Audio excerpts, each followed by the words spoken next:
9th class. आज हम आपका हिस्ट्री का जो लेसन 2 है, socialism in Europe and the Russian revolution, ये स्टार्ट करने जा रहे हैं। यूरोप में समाजवाद और रूसी क्रांति। तो अभी first chapter of French revolution के बारे में पढ़ चुके हो बेटा। फ्रांस जो यूरोप का एक देश था जिसमें 1789 में रेवोल्यूशन हुआ, जो जाकर 1804 तक का हमने पीरियड पढ़ा था। तो आपको बता देती हूँ बेटा, फ्रेंच रेवोल्यूशन जो है 3 बार हुई थी। एक 1905 में हुई थी, एक फरवरी 1917 में और फिर अक्टूबर 1917 में। अक्टूबर 1917 रेवोल्यूशन के बाद रशियन सोसाइटी है जो कंप्लीट चेंज हो गई थी, और जो सोशलिज़म है ये गवर्नमेंट वहाँ पर इस्टेब्लिश हुई थी। तो बेटा थोड़ा सा हम सोशलिज़म के बारे में पढ़ेंगे और कैसे यूरोप में सोशलिज़म आया, फिर कैसे जो है रशिया में इसकी ज़रूरत क्यों पड़ी, क्यों वहाँ पर रेवोल्यूशन हुआ।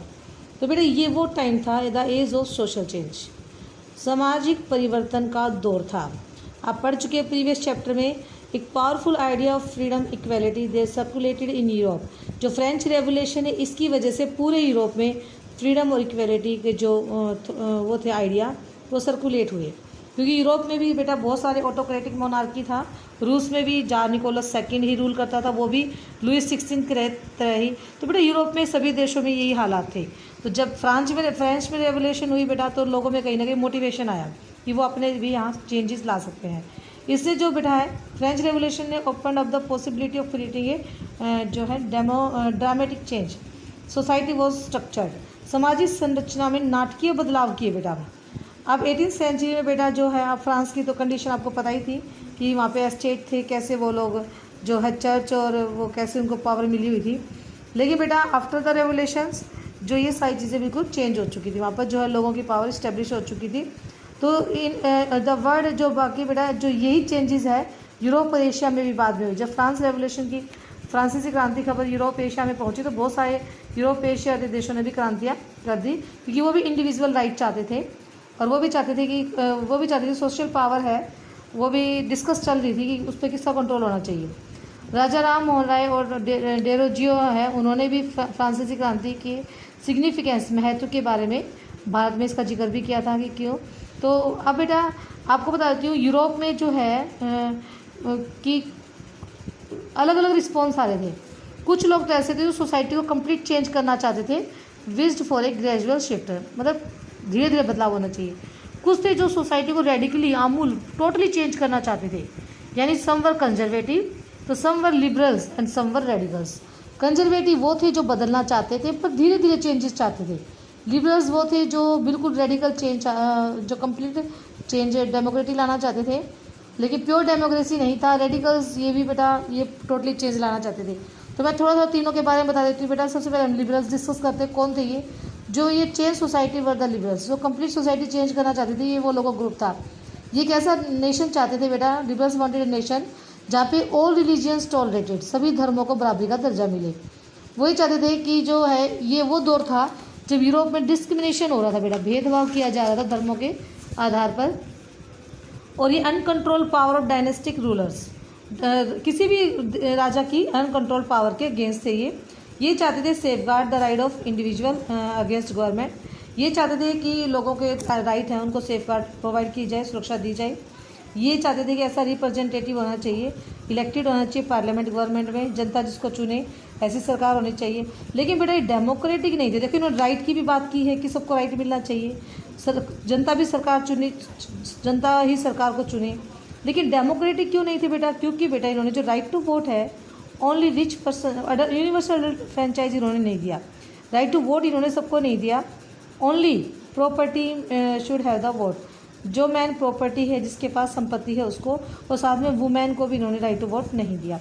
यानी लिबरल है, इक्वेलिटी चाहते थे अकॉर्डिंग टू रिलीजन, बट इन्होंने राइट टू वोट सबको नहीं दिया। बात करते हैं रेडिकल की बेटा। ये बेटा गवर्नमेंट ऐसे चाहते जो was based on the majority of a country की पॉपुलेशन जिस सरकार को चुने मेजोरिटी में वो सरकार बननी चाहिए, जनता की पसंद की। इन्होंने वुमेन्स जो है सफरेट वुमेन, ये मतलब औरतों के मताधिकार के लिए आंदोलन चलाया, नहीं ये औरतों को वोट का अधिकार दिलाना चाहते थे, जबकि लिबरल्स नहीं। इन्होंने प्रिविलेजेस को भी अपोज किया है कि जो लैंड ओनर्स हैं, वेल्थी फैक्ट्री ओनर्स हैं, जो अमीर लोगों को विशेष अधिक स्पेशल राइट्स मिलते थे, वो नहीं मिलने चाहिए।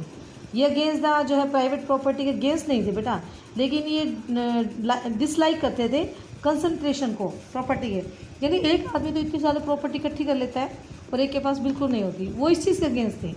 वैसे सबके पास होनी चाहिए प्राइवेट, लेकिन ऐसा नहीं कि एक के पास बहुत ज़्यादा हो एक के पास, यानी अनइक्वल डिस्ट्रीब्यूशन के अगेंस्ट थे। अब कंजर्वेटिव बेटा इनको बोलते हैं रूढ़िवादी। रूढ़िवादी नाम से जो पुराने विचारों को माने, इन्होंने दोनों को अपोज किया, रेडिकल्स को भी लिबरल्स को भी। फ्रेंच रेवोल्यूशन के बाद लेकिन इनको ये चीज़ समझ में आ गई थी, ये सोसाइटी में चेंज नहीं चाहती थी बेटा, लेकिन फ्रेंच रेवोल्यूशन के बाद इनको समझ में आ गया था कि चेंज होना ज़रूरी भी है। इन्होंने अपने माइंड को चेंज कर लिया, इन्होंने कहा कि नीड फॉर चेंज, भी चेंज की ज़रूरत है। 18th सेंचुरी में कंजर्वेटिव ने बेटा आइडिया ऑफ चेंज को जो अप्रोच करना शुरू किया था। बाय द 19th सेंचुरी इन्होंने एक्सेप्ट कर लिया। 18th में तो चेंज को पसंद नहीं करते थे, लेकिन 19th सेंचुरी में आफ्टर द फ्रेंच रेवोल्यूशन इनको लगा कि हाँ सोसाइटी में चेंज होना भी ज़रूरी है, बट हमें पास्ट को भी रिस्पेक्ट करनी चाहिए, हमें पास्ट को बिल्कुल नहीं भुलाना चाहिए, चेंज हो पर धीरे धीरे हो। अब बेटा ये industrial society and social change बता देती हूँ। रशिया में बता देती हूँ बेटा कि जो है ये टाइम था सोशल इकोनॉमिक चेंजेस का, बहुत सारे न्यू सिटीज़ कैम अप और न्यू इंडस्ट्रियल रीजन डेवलप्ड, औद्योगिक शहर भी खुलते जा रहे थे, रेलवे एक्सपेंड होती जा रही थी और इंडस्ट्रियल रेवोल्यूशन भी स्टार्ट हो चुके थे। बहुत सारे मैन वुमेन चिल्ड्रन है वो फैक्ट्री में काम कर रहे थे। काम के जो टाइम पीरियड है वो लॉन्ग होते थे, वेजेस वर वेरी पुअर और वेजेस कम होते थे। अनएम्प्लॉयमेंट बेरोजगारी आम बात थी बेटा, क्योंकि जब लो डिमांड ऑफ इंडस्ट्रियल गुड, जब चीज़ों की डिमांड कम हो जाती थी, वर्कर्स को जॉब से निकाल दिया जाता था और लोगों को हाउसिंग और सैनिटेशन की प्रॉब्लम फेस करनी पड़ती थी, लोगों को रहने की प्रॉब्लम फेस करनी पड़ती थी। लेकिन बेटा एक चीज़ बताऊंगी, जो प्रॉपर्टी है वो इंडिविजुअल होती थी, पूंजी प्राइवेट प्रॉपर्टी ज़्यादा होती थी, और लिबरल्स और रेडिकल्स हैं बेटा वो मोस्टली प्रॉपर्टी के मालिक थे और ये लोगों को काम दिलाते थे। इन्होंने थोड़ा सा ये कहा कि जो बेनिफिट ये अचीव कर रहे हैं वो वर्कर्स की वजह से कर रहे हैं, तो वर्कर्स को जो हेल्थी और एजुकेटेड होना चाहिए। ये प्रीविलेजेस को जो है अपोज करते थे, ये चाहते थे कि फ्रीडम और ऑफ इंडिविजुअल आर इंश्योर्ड, कि उनको फ्रीडम मिलनी चाहिए। अगर जो पुअर है गुड लेबर, अगर उसको अच्छी लेबर दी जाएगी with capital good operate without, तो अच्छे से काम करेगा वो सोसाइटी का। तो बहुत सारे जो काम करने वाले लोग थे बेटा इनके विचारों से प्रभावित हो गए, इनके साथ जो गोलबंद होने लगे, इनके साथ होने लगे। तो बेटा आप बता देती हूँ 1815 में यूरोप में गवर्नमेंट आई थी कंजर्वेटिव की, रूढ़िवादी सरकार बनी थी। तो उसके बाद जो है बेटा यूरोप में जो है इटली, जर्मनी, रशिया, फ्रांस वो रेवोल्यूशन आई, क्योंकि वो इस तरह की रेडिकल्स वो सब रेडिकल चाहते थे, समाज में चेंज चाहते थे। तो कंजर्वेटिव सरकार ऐसा नहीं थी, वो चेंजेस चाहती थी, पर धीरे धीरे। फिर एक और चीज़ आई बेटा, हम चाहेंगे सोशलिस्ट एक थॉट, और लिबरल्स आपको पता चलेगा। सोशलिस्ट बेटा ये वो लोग थे जो प्राइवेट प्रॉपर्टी को पसंद नहीं करते थे। इनका मानना था कि समाज में जितने भी प्रॉब्लम्स हैं वो रूट उनकी जो है प्राइवेट प्रॉपर्टी है, क्योंकि अगर वर्कर्स की बैड कंडीशन है बेटा, मजदूरों की स्थिति है, रूस की जो मेन जो क्रांति हुई थी बेटा उसके पीछे रीज़न था bad condition of workers and bad condition of peasants. और वो इसलिए थी क्योंकि मोस्ट प्रॉपर्टी प्राइवेट प्रॉपर्टी, जो प्राइवेट होती है बेटा वो अपना उनका मेन मोटिव होता है टू अर्न मोर प्रॉफिट, वो पब्लिक वेलफेयर नहीं करते बेटा। तो वो चाहते थे अगर जो प्रॉपर्टी वो गवर्नमेंट के अंडर में चली जाए, सारी सोसाइटी के अंडर में चली जाए, तो इस तरह की डिस्क्रिमिनेशन नहीं होंगी। तो ये जो विज़न है जो आपको बताती हूँ, रॉबर्ट ओवन है, ये भी ऐसे ही थे, इन्होंने कोऑपरेटिव जो है आइडिया दिया, ये भी सोशलिस्ट थे। ऐसे लुई ब्लॉन्क भी फ्रांस के रहने वाले, इन्होंने भी कहा कि कोऑपरेटिव जो है वो काम होना चाहिए, लोगों को प्रॉफिट मिलकर बांट लेना चाहिए, क्योंकि सबसे बड़े सोशलिस्ट है कार्ल मार्क्स। इन्होंने क्या कहा था कि industrial society was capitalist, mostly पूंजीपतियों की जो होती है फैक्ट्रियाँ होती हैं, और जो क्या करते हैं बेटा फैक्ट्री में इन्वेस्टमेंट करते हैं, जो प्रॉफिट और कैपिटल वो है वो वर्कर की वजह से होता है। वर्कर काम करते हैं तभी तो बिजनेसमैन को प्रॉफिट होता है, लेकिन बेटा कंडीशन ऑफ वर्कर है वो इम्प्रूव नहीं होती, वो तो अमीर होते जा रहे हैं लेकिन वर्कर्स की कंडीशन आज भी वही है।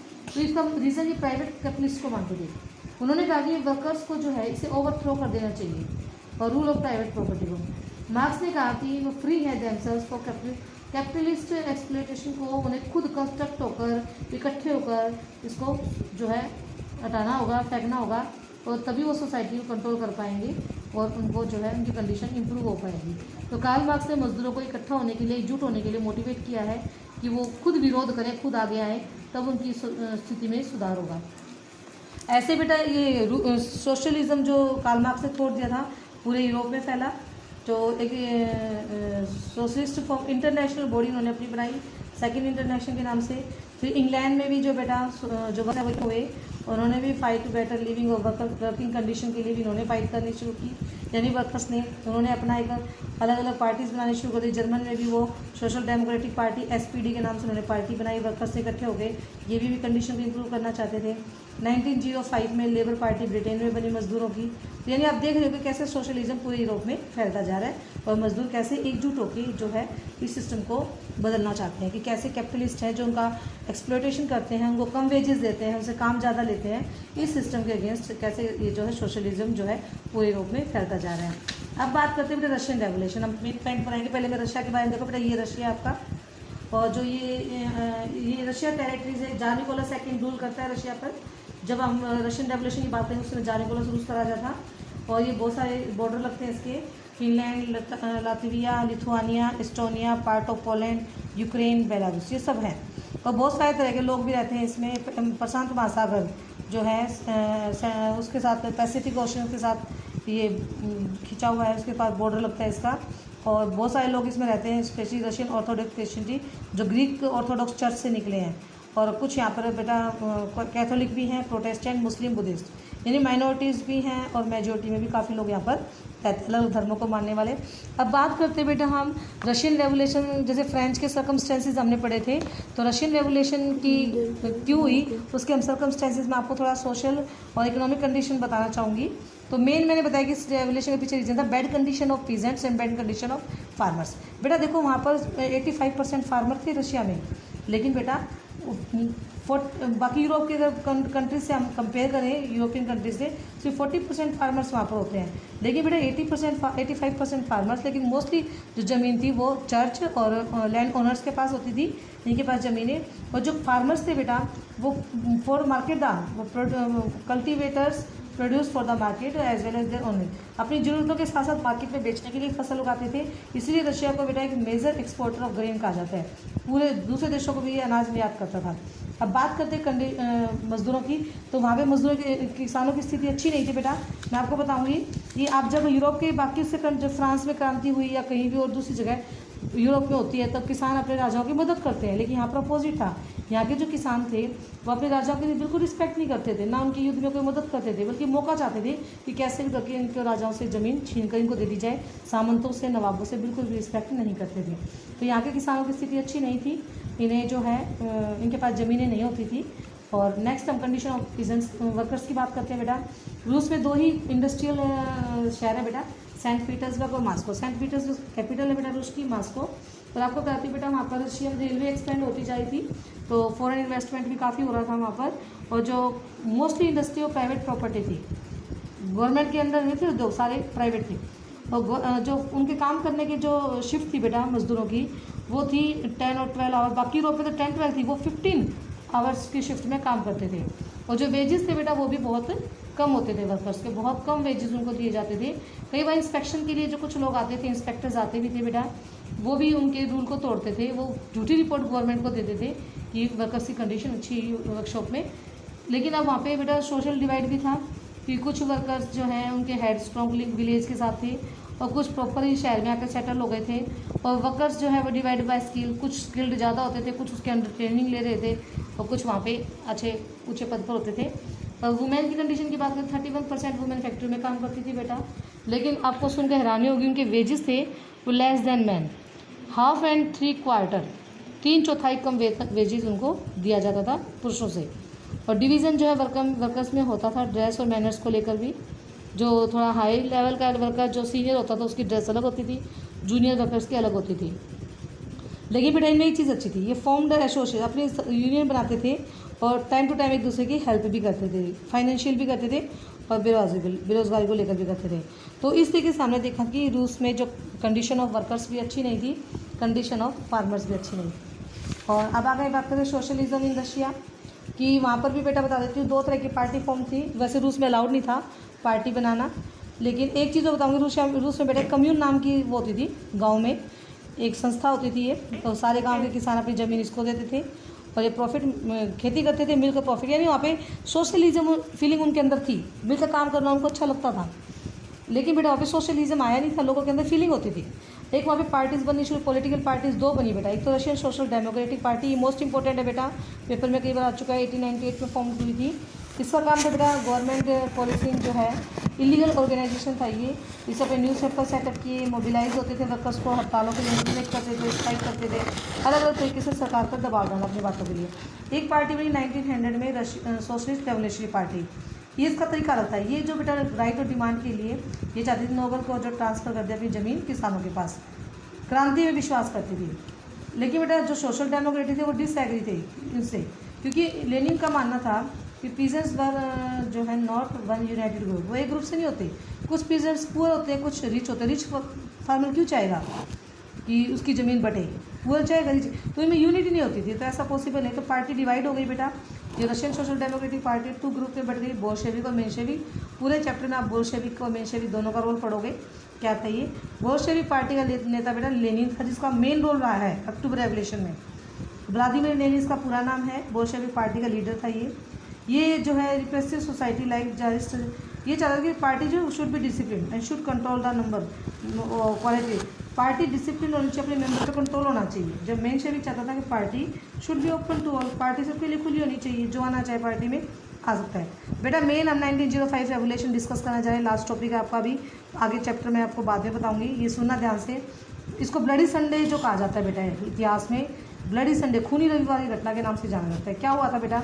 एक तो बताया रशिया वाज ऑटोक्रेसी, जान निकोलस का शासन था, और वहाँ पे कंडीशन अच्छी नहीं थी वर्कर्स की भी और पीजेंट्स की भी।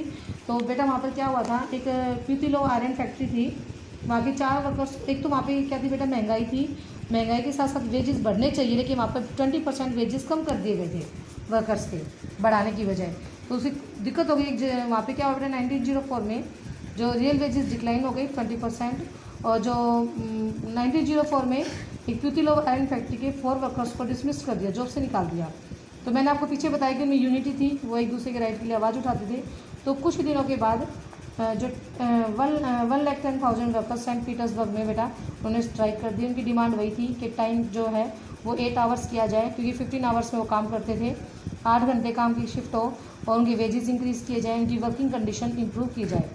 जब ये भीड़ फादर गैपोन उनको लीड किया फादर गैपोन ने, और ये जार निकोलस के महल की तरफ आगे बढ़ रहे थे बेटा। विंटर पैलेस जार निकोलस का महल है, तो वहाँ पे जार निकोलस के जो पुलिस वालों ने अटैक कर दिया, वो सैक कर दिया, गोली चला दी, और वहाँ पे 100 वर्कर्स मारे गए और 300 मतलब वर्कर पर खुलेआम गोली चला दी। तो इस इंसिडेंट को ब्लडी, क्योंकि संडे का दिन था वो, देखो 100 वर्कर मारना, 300 घायल होना कोई छोटी बात नहीं होती, तो इसको जो है इतिहास में ब्लडी संडे के नाम से जाता है। इसके बाद क्या बेटा सारे पूरे शहर में स्ट्राइक हुई पूरे देश में, और स्टूडेंट्स जो है बॉडीज़ है walkout complaining about the lack of civil liberties. Lawyers, doctor, students सभी ने स्ट्राइक कर दी। अब उनकी डिमांड थी कॉन्स्टिट्यूशंस की, कि जार निकोलस की पावर को कंट्रोल करना जरूरी है, ताकि वो मनमानी ना करे जार निकोलस एक्ट में। तो 1905 में बेटा उनकी जो कॉन्स्टिट्यूशन की मांग थी वो एक्सेप्ट कर ली गई। ड्यूमा जो पार्लियामेंट है, रूस में संसद